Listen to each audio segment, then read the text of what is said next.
શ્રી કૃષ્ણ. જય શ્રી કૃષ્ણ. તમારું બાળક કયા ધોરણમાં અભ્યાસ કરે છે? બીજા ધોરણમાં અભ્યાસ કરે છે. આજે એનું રિઝલ્ટ આવ્યું છે, એની ખુશી કેવી છે તમને? બહુ સારી છે.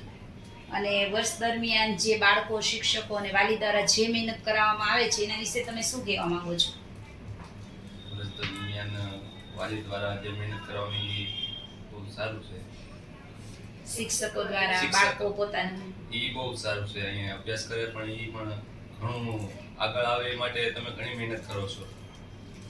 શાળા દ્વારા જે અઠવાડિયે શનિવારે જે આપણે એક્ઝામ લઈએ છીએ એના વિશે શું કહેવા માંગો છો? એ બહુ સારું છે. અને વર્ષ દરમિયાન જે અલગ અલગ પ્રવૃત્તિઓ થાય છે આપણી શાળામાં એના વિશે શું કહેવા માંગો છો? એ પણ સારું જ છે કે બાળકને શીખવા મળે અને એને ખ્યાલ રહે કે આ છે તે છે બધું. અને બીજા વાલીઓને કઈ સંદેશો એવો આપવો હોય તો?